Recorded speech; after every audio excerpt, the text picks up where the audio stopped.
giving us this opportunity to be here. When I was asked to talk on approach to fluid in the chest, I said chest is a big space, and where do I speak in 20-30 minutes on all fluids? Do I talk on pulmonary edema? Do I talk on pericardial effusion? Or do I talk on fluid on the chest and even a vesicle or a bullous? And therefore I have chosen to talk on the most common areas that the fluid gets accumulated, and I think that's a fluid in the pleural cavity, and I think I'll restrict my discussion largely to the fluid in the pleural cavity. I'm sure we will have normally an approach to start from the history, but here is the topic that tells us that there's already a fluid in the chest. So I thought I'll start with the physical examination first to confirm that there is a fluid in the chest, and then get on to probably an analysis of history to see what must be the etiology. Well, we know that the findings on the chest are often confused with many other etiologies and pathologies. And I think a pneumonia and an effusion may look similar. Even in effusion, you might have a bronchial breathing, and pneumonia, of course. You might have some foreign sounds as a pleural rub, and of course, crepitations in pneumonia. So many times the signs overlap each other. And of course, when you saw atelectasis or collapse, the signs are almost similar, that you have an impaired node, and you have a diminished air entry, and you have no foreign sound. But what is most important is a pleural distribution of physical signs, which means that we all have learned in anatomy, a surface anatomy, and the lungs have a lobar distribution, which means that the upper lobe on the right side is almost anteriorly 2/3, and the lower lobe is all posteriorly, and the middle lobe lies in the lower part of the front of the chest. That's a lobar distribution. Pleural distribution doesn't follow that, and I think more than talking about the signs, which will be similar in atelectasis, pneumonias, but I think it will be very important to decide whether you have a pleural distribution. Of course, the mediastinal shift tells you how much is the fluid, and then it's important to find out whether a pleural effusion has an accompanying lung lesion. We will see how that is very, very important. And then, of course, the general examination in general is important to pick up a probable etiology. For example, there could be a malnourished child with a pleural effusion is different than a well-nourished child with a pleural effusion. And I'll show you the type of cases that we normally get. And even a simple nutrition. For example, a malnourished child is almost never will have a tuberculous pleural effusion, because tuberculosis is a hypersensitivity reaction, and in a good immunity, you get that kind of reaction. In a malnourished child, you won't get a tuberculous pleural effusion, and so on. So I think each of this is very important. Many children with pleural effusion may not look sick. On the other hand, a child with empyema would look very, very sick. There may be many other signs, and the point that I'm making is that a good clinician should behave like an undergraduate, which means study from head to toe of thorough clinical examination. Without that, you cannot possibly know the correct etiology of a pleural effusion. And then, of course, the history. As I said, that what are the types of pleural effusions which present as pleural effusion? There are two types of problems in fluid in the chest in a pleura. Some children present as pleural effusion, and some others are just a part of a disseminated disease. Children with tuberculosis, malignancy, or a traumatic hemothorax or a chylothorax present as pleural effusion, which means they have only that as a problem, and therefore presentation is related to only pleural effusion. But there are children where a pleural fluid is observed by a physician and not complained or presented by a patient, and such as in a capillary leak or a nephrotic or even a systemic inflammatory disorders or a cardiac failure. How simple it is then to decide, has the patient come for a pleural effusion as a presentation, or you have found out pleural effusion but he has come for something else. And many times we try to search for a pleural effusion like in a pneumonia. An empyema and a small collection of pus is very difficult to make out, and once we know that there is a child with a pneumonia who is not responding to your antibiotic treatment as expected, we search for a pleural effusion. And then finally, of course, sometimes the pleural effusion is detected as an accident on a chest x-ray. So in short, there could be a pleural effusion presenting pleural effusion as a part of the story, pleural effusion searched for, or pleural effusion accidentally detected. Each one gives you a probable different etiology, and I thought that is how one should start thinking, what is the presentation? Of course, we know all this, that if the pleural fluid has come up acutely in a large amount, then it's very likely one of these three. You have a tubercle, you have a malignancy, or a capillary leak. All three conditions suddenly manifest acute onset, large amount of fluid. But if you have a slow collection coming up, very likely it's either a parapneumonic effusion or an empyema. And of course, if you have a persistent chronic fluid collection, then you know that it could be a localized effusion or like a chylothorax. The point is that a large effusion of an acute onset versus a different presentations of the duration, the chronicity, would almost spell out what must be the probable etiology. And of course, then we want to confirm pleural effusion. I'm sure all of us know how to confirm pleural effusion in a radiology, but just to make a point that how does the fluid starts accumulating to begin with? It first starts accumulating in an upright position between the inferior surface of the lower lobe and the diaphragm. That's the place where the fluid first starts collecting, and as small a fluid as 75 ml will not be seen even on a chest x-ray. The point that I'm making is that your patient may have a fluid that your chest x-ray may fail to put up. And if it's a pus, then I think it's very, very important for us to draw correctly the diagnosis. And then, of course, once the fluid gets a little bigger, you have an obliteration posterior, costophrenic angle, and therefore a lateral x-ray would be very, very important. And then, of course, you have the lateral costophrenic ankle also gone. The point is that in an early stage, a fluid may not be seen. As the fluid builds up, you might need a lateral. And then as the fluid gets bigger, you can see even on a chest x-ray. And that's exactly how we go for a lateral x-ray and see how the anterior and the posterior costophrenic angles come in. And of course the decubitus film, which becomes very important. And we know that decubitus film can even pick up a 5 ml of fluid. It's that important. And I think this is important when you have a management issue with a pleural effusion, like in an empyema. You have a small pocket of pus there, and the patient continues to run fever. You have a diagnosis of pneumonia, and you probably keep on changing antibiotics, thinking it's a drug-resistant pneumonia. It's not drug-resistant pneumonia. It's a small pocket of pus, which keeps on spiking fever, and one has failed to pick it up clinically, and of course also by chest x-ray. And I think the decubitus becomes very, very important, and there are clear measures of how to decide in an empyema in particularly what should be your interventions. Well, then I'll come to a fluid examination. Gone are the days when we talked of transudate, exudate very, very loosely, and we said that higher the protein, higher the cells, etc. We knew that malnourished children who have a very low proteins could have even a low protein in a pleural fluid, even if it's an exudate.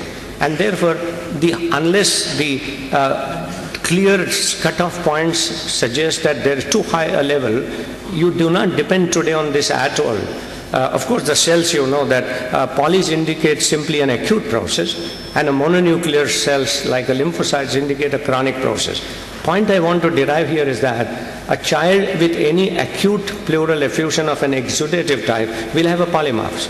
And I'll show you some of these live cases, how we get carried away with a polys means an acute bacterial infection, or polys means an acute process, and a lymphocytes mean a chronic process. Then what do we do when we don't have a kind of a pattern of a cutoff point? We must look at a pleural fluid and a serum protein ratio. It's time that we all move from just doing some protein, but we need to correlate pleural fluid protein and the serum protein. And if this value is more than 0.5, then we know very much that it could be simply exudate. Similarly, if you want to do the lactose dehydrogenase ratios, then pleural fluid and the serum. Therefore, what we have learned on this now is that we need to compare. We all used to comparing a CSF sugar with a blood sugar, and just not one value could tell you whether the CSF sugar is low. And I think we are now moving in many such fears to compare this. Of course, there are many other tests like a low glucose, a low pH, and then NEA for tubercle in particularly. People have gone on to study interferon gamma, gram staining, of course. I think many times we forget to even pick up a fluid and gram stain. It is an office practice really, and I think we should not forget. Same way, not directly related to this issue, but when you do a lymph node biopsy for say tubercle or an FNAC, please stain the slide. Or a culture, we generally end up with a histopathology, but forget that a bacteriological examination may be more confirmative than simply doing that. And of course, then you have a cultures and you have a PCR and specific antigen test, which are not very, very important. I think don't forget to look at the fluid appearance, because it could be, of course, giving you some idea. But talking about the turbic fluid, for example, if you have a turbic fluid coming out from the pleura, you need to centrifuge it and see how the supernatant fluid. If the supernatant fluid is clear, then you knew that turbidity was due to cells or debris, and I think a diagnosis of an empyema is clear. But if the supernatant fluid remains turbid, then you have picked up a chylothorax or a pseudochylothorax, and it could be further differentiated between the two by cholesterol crystals and triglyceride levels. The point is that we have forgotten the basics to look at the pleural fluid. I don't recall my registrar talking about how the pleural fluid looked like, how the CSF looked like. Oh, they talk about PCR. Much better information can be obtained much by looking even at that. And having said that, I would just quickly take over. I'm sorry I'm going fast because I need to leave enough time for my other speaker, and we have to catch a flight. I'll just go through quickly to give you illustrations of live cases and show what I have given a basic idea on how I approach a pleural effusion becomes very, very important. This was a 10-year-old child who came with an acute onset of high fever, and within next 12 hours, he was breathless. Acute onset. And then this was his huge effusion. And then, naturally, physical examination showed that he was very febrile, but he wasn't toxic. His CBC showed high WBCs with polymorphs. Pleural fluid also showed high polymorphs. So the diagnosis of an acute empyema was made. Again, polys made it a bacterial infection and an acute bacterial infection and empyema. And then he was put on antibiotics, he was drained, there was no improvement. What do we do? Change antibiotic or change the pediatrician, get the surgeon, change the drainage tube. What we forgot was that, and polymorphs do not mean necessarily an acute bacterial infection, it means an acute inflammatory process. And in an empyema, first thing, this was a healthy 10-year-old child. He should have developed pneumonia first. After 4, 5, 7 days of a poor treatment of pneumonia, he should have gone into empyema. He came out suddenly with a pleural effusion, so this was an allergic pleural effusion. And we know that in tubercle there is an allergic pleural effusion. In a healthy child you manifest almost like an empyema, but a good clinical history tells you that it just cannot be empyema. At the end of 10 days, when we saw this child for the first time, we said, no, sir, we have been draining, but this child is filling up. Oh, this is never an empyema. How simple. An undergraduate would have picked up, but as we advance in our knowledge, we probably get away from the basic, and therefore this was simply a tuberculous pleural effusion with a large polymorph nuclear cells and a CBC showing polymorph and a child running high fever, but it still did not mean that. And this was another child, 8-year-old child presented with similar story. This child took a little more than the first child, but he was sick. The first child is not sick. Empyema child would be sick. A tuberculous pleural effusion child is not sick. He may be breathless, but he is not toxic. This child is sick. So obviously he's behaving like a tuberculous effusion. He has also high WBC count there, but the pleural fluid draw hemorrhagic. Now the first case was seen as tubercle, so my registrar said, oh, in TB also the hemorrhagic fluid is known. Perfectly right, but this is not a story of a tuberculous pleural effusion. And therefore the child was treated as TB, worsened, and then of course what do? You do a CT scan of the chest. This was his X-ray, almost similar, and then when you tap that hemorrhagic fluid and get a CT, oh, this was a huge malignant tumor sitting there. The point is that a clinician had made out that this child was very sick. The first fellow was not sick. Just that small difference would make you search for something more than what you had missed. And this was a 5-year-old child who presented with low-grade fever. And he had a malnourished child. And he had an impaired note, diminished breath sounds, no foreign sounds, and he had neither a pleural nor a lobar distribution. I made a point that a good differentiation clinically is a lobar versus pleural distribution. But this child was non-lobar, non-pleural distribution. It did not correlate with any lobar distribution. So this was something in the mediastinum maybe, or something different than a lobar or pleural. And then, even then, this was simply considered as a chronic pneumonia. He was Mantoux negative. And when we looked at his X-ray, this was the peripheral shadow, which did not confine to a lobar or a pleural distribution, and therefore a CT showed that he had a localized effusion, and this turned out to be a tubercle localized effusion. The point is that clinician had made out that this was something different, and even if one makes out it's something different, one has a clue to see how you progress further. And then this was a 5-year-old child who presented with high-grade fever and a mild cough. He had a normal CBC, chest X-ray showed a left lower lobe pneumonia. This was what he came with, and a small lesion there. Point to make out is, whenever there's a small lesion like this, you're not sure whether this is a lung lesion or a pleural lesion, and you need to be very, very careful. A good clinician would know that there are no foreign sounds, so it may be pleural. But such a small lesion could be very difficult to make out clinically, and therefore you need to be very clear on what it could be. This child was given amoxicillin, and then this child was given repeat X-ray was done. He had tried macrolide, and when the repeat X-ray was done, there was a bilateral lesion coming. I said, this is likely to be a bilateral pneumonia. The child is not getting sick. And then when we looked at the CT, it shows that there is a bilateral pleural effusion. This was tubercle. Tuberculous bilateral pleural effusions are extremely rare. But yes, every kind of a thing. You saw a tuberculous localized effusion. You see now a tuberculous bilateral effusion. Point to make is that how small effusion would be easily missed as small pneumonia, but there are differences. A child with pneumonia is more sick. A child with such a pleural effusion is not sick. A child of a pneumonia has some foreign sound. A child of a pleural effusion has no foreign sound. But if you are not sure, you could do an ultrasound or a decubitus and quickly find out where you are missing. And then lastly, the 6-year-old child came with fever for 3 weeks duration, noticed to have a bilateral cervical lymphadenopathy and a pleural effusion. Now it's very rare for a tubercle to see a lymphadenopathy and a pleural effusion. And the simple reason is that a tuberculous pleural effusion is a highly immune child, and he is able to localize the lesion very well.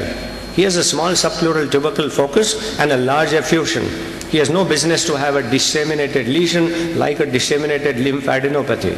That's the first clue to say, this looks like tubercle, but it may not be tubercle. And then CBC showed something, Mantoux was negative. And a chest X-ray shows a small pleural effusion without a lung lesion. Point that I'm making is, an empyema is a lung lesion with a pleural fluid. A tuberculous pleural fluid is no lung lesion seen because it's a small subpleural tubercle focus. This child did not have a lung lesion, but this child did not present like a tubercle. Well, he was given a trial with antibiotics, etc. When this child was being examined again and again, some junior doctor did not know how to examine selectively. So he had a habit of examining from top to bottom, and he took a blood pressure. Now, why should you take a blood pressure in a pleural effusion? Now see how it is good to be an undergraduate. He took a blood pressure and reported, sir, he has a high blood pressure. Tuberculous lymphadenopathy, some pleural effusion has a high blood pressure. She had a nephritis, and this was a SLE. Now, I'm sure we would not have made out this SLE, but he must have had a blood pressure raised right from the beginning, but nobody took a blood pressure. Point is, today, an American Academy of Pediatrics says every year you must have a blood pressure of a normal child. And a Britisher say at least at school entry and school exit. Indians don't take blood pressure even in a renal disease. So what do? We need to take a blood pressure also. And this child was missed for 3 weeks just because somebody did not take a blood pressure. And the moment you had a nephritis, everything was clear. You are not waiting for a rash to come up on a butterfly rash and all that. The moment you did an ANA and an anti-DS DNA, you had a diagnosis. And therefore, I would just end up by saying that management is simple, but the diagnosis is difficult. Where is the controversy of management? Only in empyema. And that controversy has come up after surgical skills have gone up. At my time, we used to just put in a tube and hope for the best, and many did well. Thereafter, the VAT came in and the endoscopies came in, and everybody is in a hurry to cure everyone. Doesn't happen, and is not required either.